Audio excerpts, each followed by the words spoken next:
Ya estamos de regreso junto a ustedes aquí en Tu Conexión Matinal a través de TVR. Esperamos que lo sigan pasando bien, que se sigan quedando con nosotros porque nos encanta estar ahí, reflexionar con ustedes, informarlos, entretenerlos. Sin embargo, la parte que me corresponde justamente es informarlos. Y para conversar de lo que fue este rechazo a la reforma tributaria, lo que puede significar reformar tributariamente a Chile y lo que se viene porque es algo que nos atañe a todos los chilenos. Para conversar de este tema estamos con Gonzalo Guerrero, abogado tributarista, que va a estar con nosotros vía Zoom para explicarnos un poco sus puntos de vista y dilucidarnos algunas dudas. ¿Está por ahí ya Gonzalo con nosotros? Hola Gonzalo, ¿cómo estás?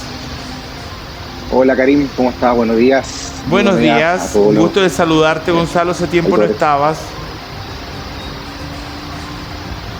Hola, hola. ¿Me escuchas bien? Sí, te escucho bien. Perfecto. Gonzalo, primero cuéntanos qué planteaba de manera bastante general la reforma tributaria. Lo escuchamos normalmente, sin embargo queremos saber exactamente qué decía respecto a lo que dice la actual fórmula por la cual nos guiamos. Sí, bueno, era bastante extensa la reforma en el sentido de que tenía varios temas que trataba, pero te lo voy a resumir en 3 puntos principales. Establecía la idea de un impuesto al patrimonio, establecía una idea de desintegrar el impuesto de primera categoría con el impuesto final global complementario. Tendía a eliminar también el tema de las rentas presuntas en agrícola, de transporte y minería. Y otras mini modificaciones que establecían, digamos. Y además había una norma que era muy importante, importante en cuanto a su reforma sistémica. No digo que eso haya sido bueno necesariamente, que era fortalecer el tema de la norma anti-elusiva o anti-evasión de impuestos, donde le otorgaba, no es que no exista, sí existe una norma anti-elusión hoy día, lo que pasa es que tiene que pasar por una revisión de los tribunales, y lo que quería el Ejecutivo era que fuera de iniciativa exclusiva del Servicio de Impuesto Interno, o sea, administrativa. Entonces, aquí voy a hacer un poquito de historia chiquitita. A ver. Antes no habían, antes hace más de 15 años no habían tribunales tributarios y aduaneros específicos. El Servicio de Impuesto Interno era juez y parte, hacía revisiones, cuestionaba ciertas cosas que puedan estar bien o mal del contribuyente, y el contribuyente tenía que litigar contra el mismo Servicio de Impuesto Interno. Eso se tendió a separar, se creó un tribunal especial y ahora dijeron, bueno, todas las cosas tienen que pasar por una revisión de los tribunales, como debe ser. O sea, a ver, Gonzalo, espérate. Una parte que no entendí bien claro. ¿Ahora se creaban estos tribunales tributarios o ahora se...? No, ya están creados. Ya están creados. ¿Y ahora qué se quería hacer con estos tribunales? ¿Pasarles un poco más de trámites a ellos? Volver al Servicio de Impuesto Interno y desarmar esos tribunales. De calificar. No, van a seguir ahí. Los tribunales van a seguir ahí, van a tener la misma competencia, pero darle más facultades al Servicio de Impuesto Interno de decir, usted está haciendo un acto determinado, calificarlo por sí y ante sí del Servicio de Impuesto Interno como evasor o elusivo, sin pasar por la revisión previa del tribunal, donde el contribuyente después tiene que pelear esa calificación, digamos. Es un hándicap. Ahora Gonzalo, esto para un ciudadano común y corriente, ¿qué significa? Tal vez, mira, un ciudadano común y corriente sin negocio, pero también un ciudadano común y corriente con un negocio, con una MIPE, una PYME. ¿Qué significa de alguna manera? Lo que establecía esta reforma en particular, a manera general, era establecer impuestos en general sobre el patrimonio, sobre el capital acumulado, ya sea capital financiero o de inversiones o el capital de inversión del trabajo. ¿Por qué? Porque además subía el impuesto global complementario a las rentas más altas del impuesto al trabajo, donde generalmente la pagan los que están mejores calificados. Le establecía un impuesto al patrimonio, es decir, aquel que logró acumular algo, que ya pagó impuesto a las donaciones, que ya pagó el IVA, que ya pagó la renta, que ya pagó todos los impuestos, que paga las contribuciones, que dice, no, pero que usted ya tiene mucho, le aplico un poco más. Entonces, esa es la reforma científica. Ahora, el problema, ¿cómo afecta? Uno puede decir en la casa, bueno, ¿y eso a mí qué me va si yo con suerte llego a fin de mes con las cuentas? Sí, el problema es que cuando establecen subidas de tasa a la empresa, a las personas, suben los precios, o se traslada en algún momento a precio. Digamos, si yo tengo un negocio, me están subiendo el impuesto, y quiero mantener mi mismo nivel de vida, o mismo nivel de ingreso, o similar, lo voy a pasar a precio, o voy a apretar a mis proveedores, etcétera. Entonces eso, en la cadena, igual termina afectando. Igual va a terminar subiendo. Sí, y aquí hay una cuestión sistémica, por eso también la pataleta del ministro Marcel el otro día, que lo vimos todo desencajado, hasta después se cortó la barba y dijo, bueno, ya me pasé, era que se establecía otra reforma tributaria encubierta a través de la reforma previsional, porque subir 6 puntos a la recaudación con cargo supuestamente al empleador, pero a un fondo común, eso es una reforma tributaria que afecta a todos los trabajadores. Digamos, podría estar presionando más a la inflación, todo. O sea, eventualmente también la inflación es un impuesto, es el impuesto encubierto que afecta a los más pobres, digamos, y además se suma a todo esto, se van encadenados, reforma tributaria, reforma provisional, inflación, etc. Entonces vamos apretando al contribuyente, el contribuyente somos todos, nos van apretando, nos van estrujando para sacarnos más recursos. Ok. Gonzalo, ahora, esta reforma tributaria rechazada, ¿explicaba en qué se iba a invertir este 3,6% de PIB extra que hubiese entrado a las arcas fiscales? Sí, mira, bueno, eventualmente como es de iniciativa exclusiva del presidente o del Ejecutivo, la reforma tributaria, tiene que ir al Congreso a explicar por qué quiere subir los impuestos. Sin perjuicio de esto, no necesariamente los impuestos, no van, por ejemplo, se recauda 3% del PIB, esos 3% van a un gasto específico. Existe una cosa que se llama principio de no afectación. Es decir, yo esa plata que recaudo puede ir a la PGU, por ejemplo, pensión garantizada universal, como puede no ir. Y da lo mismo. Porque el impuesto es una recaudación general y el Estado o el gobierno la usa para lo que él estime conveniente. No hay o sea, obviamente tiene que dar una explicación por qué quiere subir los impuestos, pero no va a haber un control de que, oye, no, de que exactamente ese extra que entre se use en lo que se explicó. Es como en los proyectos del Cercotec, de no sé qué cosa, que tú dices, sí, voy a comprar esto. Es solo una explicación. Es solo una explicación, no van de la mano. O sea, si no se la gastó en la PGU y se la gastó en Clínicas Trucha, en Santiago, o en da lo mismo. No da lo mismo, pero Gonzalo, no anula eso. Gonzalo, y ahora, ¿qué sucede al rechazarse esto con los proyectos que el gobierno tiene ahí en carpeta listos para poder echar a funcionar? Y todo, como por ejemplo la reforma de pensiones. Yo siempre entendí que la tributaria era un paso previo para poder financiar la de pensiones. ¿Cómo se ve ahora? ¿Cómo se ve el futuro, por ejemplo? Tal vez la pregunta es un poco política para ti, pero quisiera igual que intentaras darme una opinión, dilucidar, aclarar el tema. ¿Qué significaría ahora esto? Porque para la reforma de pensiones se esperaba esta parte del financiamiento. ¿Cómo se esperaría de ahora en adelante? Mira, hoy salió una columna de hace como 3 días de Felipe Larraín, del ministro de Hacienda del gobierno de Piñera, y hay una serie de análisis también que se decían. A ver, voy a poner una cifra en general. Son 300.000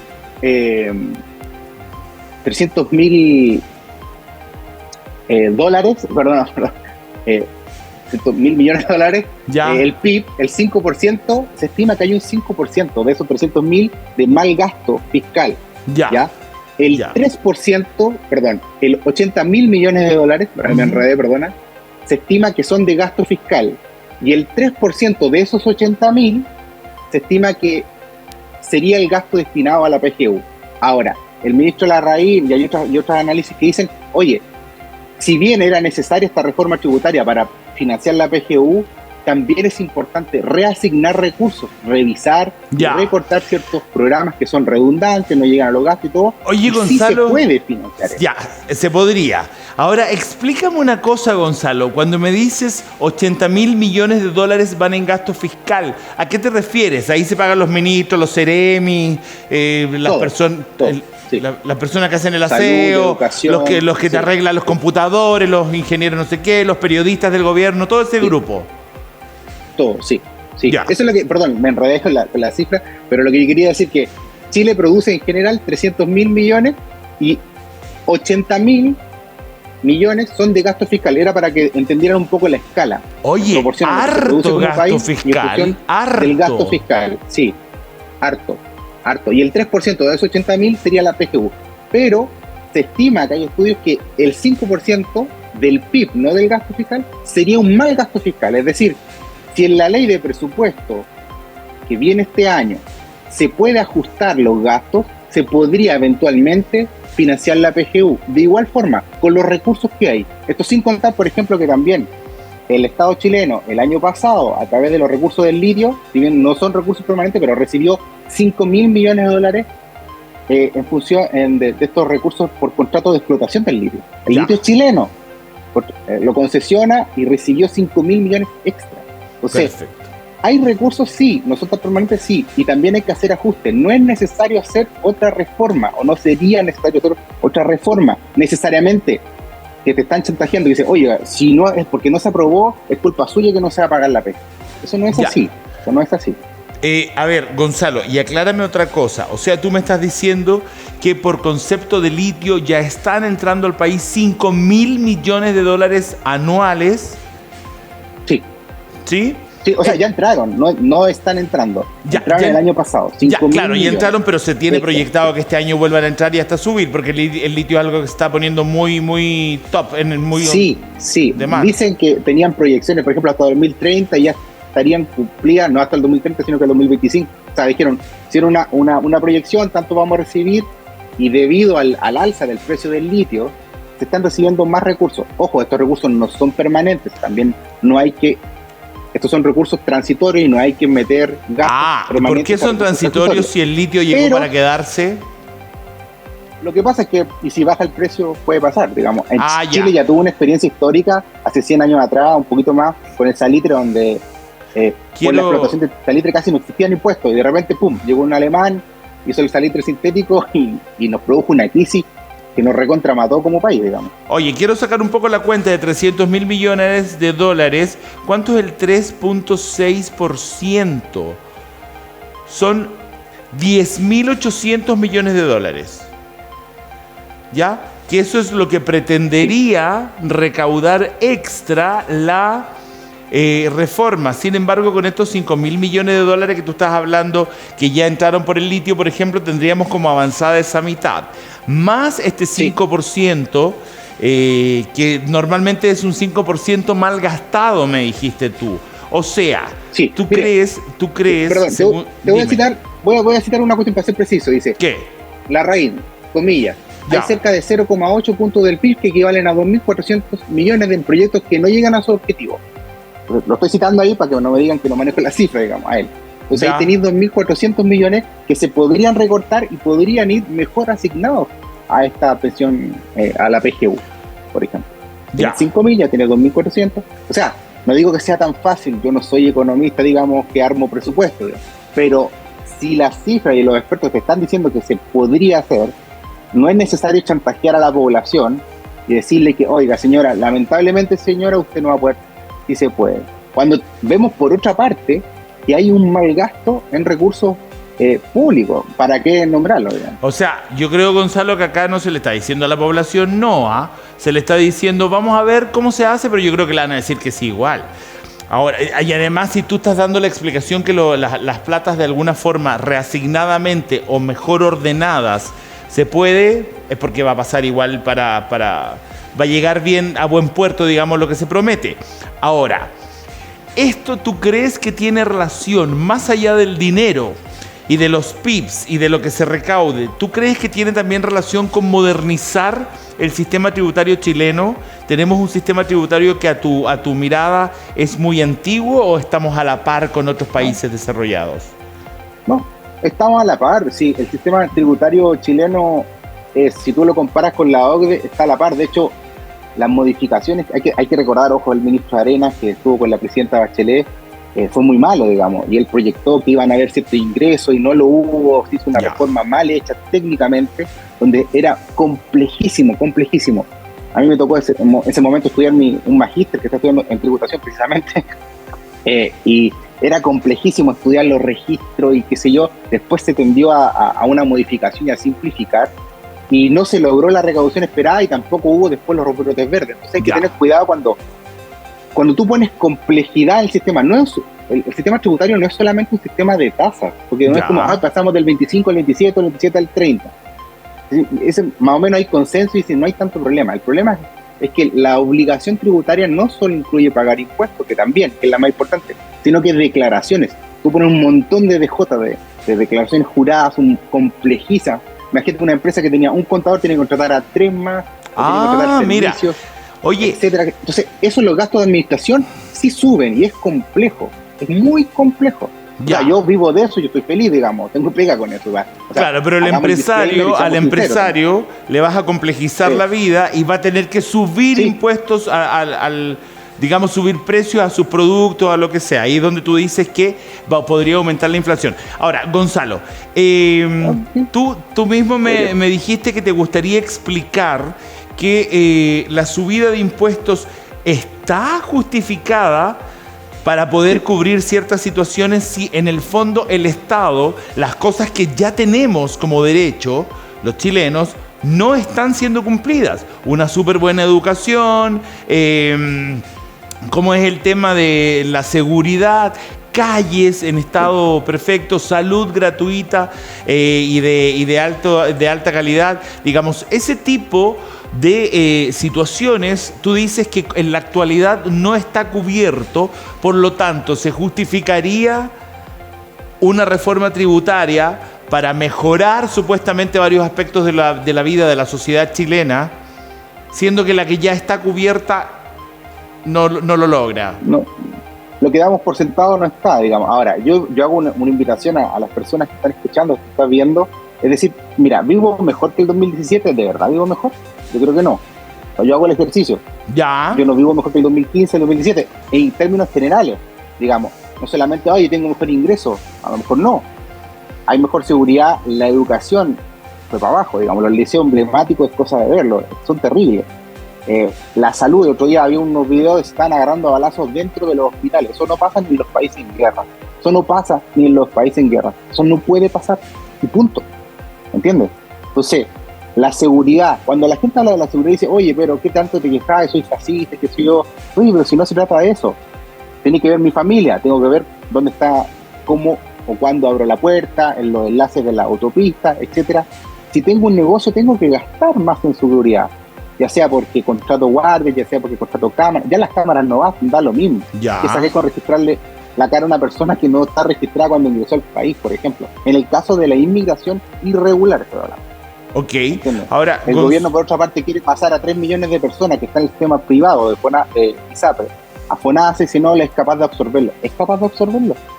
¿Sí es capaz de absorberlo, crees tú? Entonces, yo no, o sea, si no puede hacer... Por no eso, puede, entonces no sería necesaria la reforma tributaria para tener más dinero. A lo que voy, sí, estoy siendo un poco ocupando la retórica de que si siempre hay un, comillas, se habla del contrato social, ok, yo cumplo mi parte como contribuyente, yo pago mis impuestos, no solamente el IVA, que sé, porque aquí más me afecta, pero las tasas, yo las pago, el Estado cumple con eso y con los recursos que hoy día tiene, porque tiene buena recaudación Chile, porque se basa fundamentalmente en el IVA y al subir la inflación sube la recaudación por un efecto monetario, ¿ok? Sí, claro. Entonces, cumple con su parte. Si la seguridad, anoche mataron a un carabinero en Recoleta, ayer atropellaron a otro carabinero. De eso, claro, estamos súper claros, digamos. O sea, no está cumpliendo su parte, digo, cumplan su parte. Seguridad, cumplan con la salud, cumplan con la educación. A los profesores no se les paga la deuda histórica, no se les paga los retiros, etcétera. O sea, cuando un profesor quiere jubilar, etcétera. Entonces, ¿para qué quieren más recursos si no saben administrar? Y esto aplica a gobiernos de izquierda o derecha. Gonzalo, ¿esto estamos hablando de este último gobierno o estamos hablando de los gobiernos que hemos tenido históricamente? Porque desde el año 90 en adelante hemos tenido quejas al respecto. Porque al menos del 2010, o de que yo estoy trabajando como abogado, de 2010 vienen haciendo reformas tributarias. Que primero obviamente hubo un terremoto, ¿te acuerdas? 2010, sí, terremoto. Y ahí empezaron las reformas tributarias casi sistémicas, porque no eran un tema de tasas, sino que hasta los ciertos temas, y no hemos parado, digamos, 13 años de reforma tributaria. Cuando tú no puedes tener un país que invierta, alguien que quiera invertir y todo, no es solamente del gran empresariado, de estas mineras gigantes, porque esas mineras gigantes tienen hoy acceso directo al gobierno. Les da lo mismo. Hablo de los medianos y de los pequeños. Okay. Donde todos los años se modifica y tienes que gastar en contadores, gastar en abogados, gastar. Ok, Gonzalo, entonces, y por otro lado, sin embargo, se apunta muchísimo a que la reforma tributaria estaba para poder financiar la reforma de pensiones, ¿verdad? Que la ministra del Trabajo, Yanet Jara, ha ido defendiendo durante todo este tiempo, y es supuestamente uno de los cambios cualitativos de vida que tiene que dar Chile más esperados, ¿cierto? Mayor pensión para la gente jubilada, etcétera, etcétera. Sin embargo, también recuerdo, porque hemos tenido acá en el programa a la ministra Jara, que ella nos dice que parte de esto, se podría financiar con la subida de impuesto al trabajo de un 6%. ¿Cierto? Con un porcentaje que se carga al empleador y un porcentaje que es colectivo, un montón de situaciones que se dan. ¿Por qué después se mezcla un poco lo que es la reforma tributaria con la de pensiones? Si la de pensiones, entendí desde el principio, que tenía una fórmula, una autofórmula, digamos, para financiarse. Lo que pasa es que las pensiones son probablemente tal pensión, o sea, seguridad social, por así. Lo que pasa es que técnicamente, si tú dices que hay un fondo común obligatorio por ley que te sacan de tu renta, de tu sueldo, fondo común obligatorio por ley administrado por el Estado, o sea, el Estado decide dónde gasta, dónde invierte, etcétera, etcétera, eso se asemeja mucho a un impuesto. Independiente que eso es para financiar tu pensión. Vale, ok. Pero yo tengo 30 años, o no tengo 30 años, tengo 40, digamos, pero tengo 30, 25 años, 40 años, y estoy poniendo plata acá, donde no la voy a ver, no la voy a ver nunca, porque la plata no es mía, digamos, y el Estado está decidiendo dónde invertir.